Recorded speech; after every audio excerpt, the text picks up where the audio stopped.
नमस्कार manager madam, लग्न आहे त्यासाठी कर्ज हवे आहे. लग्नासाठी कर्ज देता येत नाही. लोक शेतीसाठी, जनावरांसाठी, व्यवसायासाठी, वाहनासाठी, शिक्षणासाठी कर्ज घेतात. पण असं करू आता? त्यासाठी कर्ज मिळणार नाही, पण शेती व्यवसायासाठी कर्ज हवे असेल तर कधीही या. ठीक आहे, मला पैसे मिळाले मी लेकीचं लग्न उरकून घेतो. तुम्ही कर्जाची परतफेड केली नाहीये म्हणून बँकेने तुमच्या शेतावर जप्ती आणली आहे.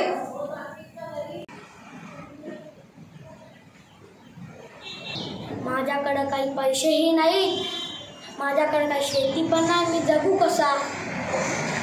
माझ्या लेकरा बाळांना खायला घालू कसा? मी मजुरीला जातो, पोराला पण मी मजुरीला घेऊन जातो, पैका जास्त मिळवतो.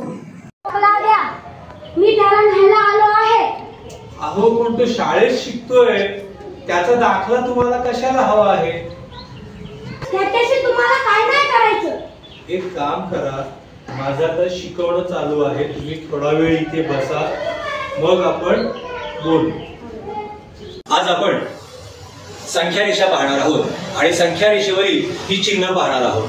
संख्या रेषेच्या मध्यभागी हा असतो 0, 0 आणि या संख्या रेषेचे दोन भाग पडतात. हा उजवीकडचा भाग आणि हा डावीकडचा भाग. जसं मी संख्या रेषेकडे तोंड केलं, उजवा हात उजवीकडे, डावा हात डावीकडे, असे दोन भाग झाले. या 0 पासून उजवीकडे जाताना ही जी संख्या आहे, ही जे अंक आहेत, हे वाढत वाढत जातात.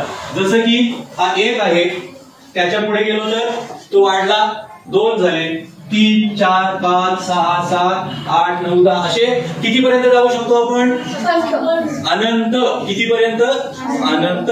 आणि या 0 पासून जेव्हा डावीकडे येतो तेव्हा पण अंक असतात, ते अंक कमी कमी होत जातात.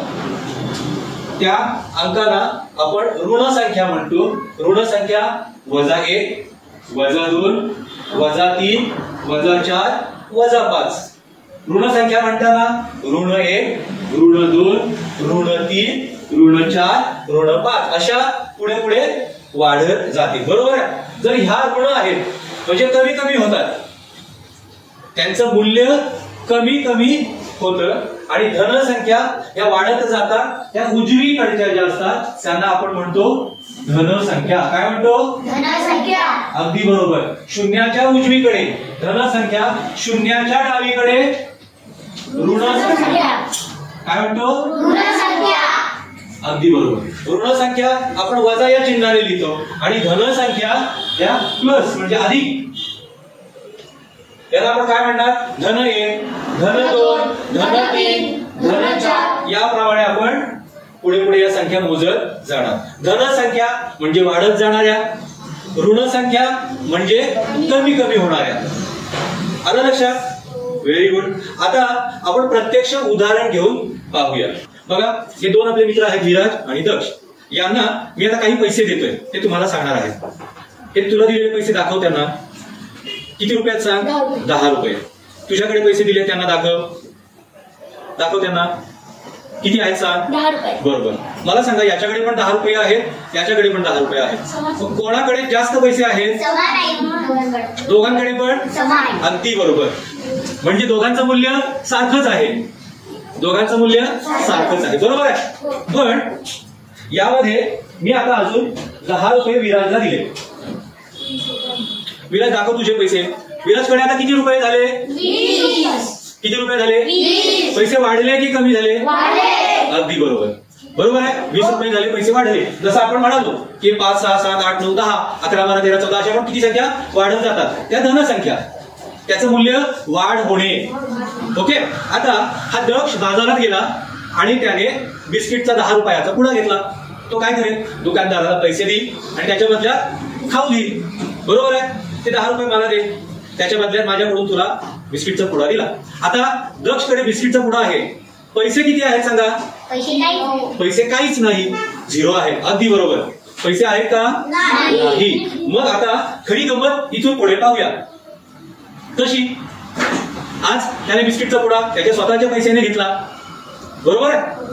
पण आता दुसरा दिवस आला आणि त्याला आज सुद्धा बिस्किटचा पुडा खायचा आहे, पण त्याच्याकडे पैसे नाहीत. मग तो त्याचा मित्र आहे विराज, त्याला म्हणतो अरे मला खूप भूक लागली आहे, मला बिस्किट खायचं आहे, पैसे दे ना. तर विराज म्हणतो पैसे माझे आहेत, मी तुला का बरं देऊ. तर ते म्हणले मला भूक लागलाय, दे रे. तर तो म्हणतो नाही देणार, पैसे माझे आहेत, माझ्या पप्पांना दाखवले नाही तर मला ओरडतील, बरोबर आहे, आणि मी स्वतः संपवत नाही तर तुला का देऊ. तर दक्ष म्हणतो आजच्या दिवस दे, पाहिजे तर उसने दे, बरोबर आहे ना, मी तुला परत देईन. तर हा म्हणाला ठीक आहे, उसने देतो, बरोबर आहे. मग विराजने दक्षला 10 रुपये उसने दिले, ते त्याला. आता विराजकडे 20 रुपये होते, आता विराजकडे किती रुपये राहिले. दक्षकडे काहीच नव्हते, त्याने उसने घेतले विराजकडून. आता दक्षकडे किती रुपये झाले. दोघांनी पण दाखवा त्यांना. आता मला सांगा की दोघांकडे पैसे सारखे आहेत की विराजकडे जास्त आहेत की दक्षकडे जास्त आहेत की कोणाकडे कमी आहे. विराजकडे जास्त आहेत. बरं, किती रुपये आहेत विराजकडे. अगदी बरोबर. मग दक्ष तुझ्याकडे किती रुपये आहेत. 10 रुपयेच आहेत की, म्हणजे समान आहेत ना. अगदी बरोबर, अगदी बरोबर. तेव्हा त्याच्याकडे पैसे स्वतःचे होते, तेव्हा ते त्याच्या हक्काचे होते, परंतु आता हे त्याचे पैसे नाही आहेत, त्याने उसने पैसे घेतलेले आहेत. म्हणजे ते पैसे त्याला आज उद्या परवा कधीतरी विराजला द्यायचे म्हणजे उसने पैसे घेतले. जसे कधी कधी मोठा भाऊ लहान भावाकडून घेतो, लहान भाऊ मोठ्या भावाकडून घेतो, शेजाऱ्यांकडून घेतो. पण मला शेतामध्ये ट्रॅक्टर घ्यायचा आहे, ट्रॅक्टर घ्यायचा आहे आणि त्याला मला 7 लाख रुपये पाहिजे. आता 7 लाख रुपये आपल्याला पण उसने देईल का. नाही देणार. मग जातो कुठे आपण. बँकेमध्ये.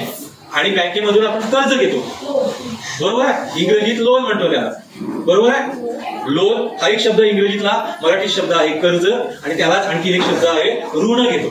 कर्ज म्हणजेच काय, ऋण घेतो. मग आता मला सांगा, ऋण घेतलं म्हणजे उसने घेतले, कर्ज घेतले म्हणजे उसने घेतले, आणि उसने घेतले म्हणजेच काय, तर ते आपल्याला बँकेला द्यायला हवे. येते लक्षात. मग आता आपण हे इथे उदाहरणासहित पाहूया. ओके, खूप थँक्यू तुम्ही सर्व. आता आपण बघूया, ओंकारकडे हा 1 रुपया होता, तो त्याचा स्वतःचा आहे म्हणून त्याचं चिन्ह येईल धन, बरोबर आहे. आता त्याच्या मम्मीने त्याला दिला. मम्मी म्हणते ओंकार हा तुला 1 रुपया घे, म्हणून मम्मीने पण त्याला आणखी 1 रुपया दिला. आता मम्मी कोणाची, ओंकारची. दिला कोणाला, तिच्याच मुलाला. म्हणजे उसने दिले का, कर्ज दिले का, नाही. आपल्या मुलासाठी खाऊसाठी आपण पैसे देतो, त्याच्या मम्मीने दिले. मग मला सांगा आता ओंकारकडे किती रुपये झाले. अगदी बरोबर.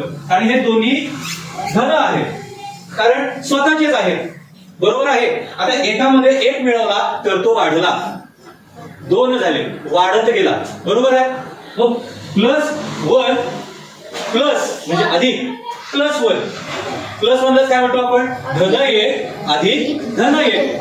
दोघांची बेरीज केली, उत्तर किती आलं 2. मग त्याचं चिन्ह कोणतं येईल, ते सुद्धा धनच येईल. 2 धनसंख्यांची बेरीज केली तर उत्तर धन येतं, बरोबर आहे. आता आपण इकडे वळूया. मगाशी आपण पाहिलं की दक्षकडे 10 रुपये संपल्यानंतर काहीच रुपये नव्हते, मग त्याने विराजकडून 10 रुपये उसने घेतले. मग उसने घेतले त्याचं चिन्ह काय आलं, वजा. त्यालाच आपण म्हणतो ऋण, म्हणजे ही झाली ऋण संख्या, बरोबर आहे.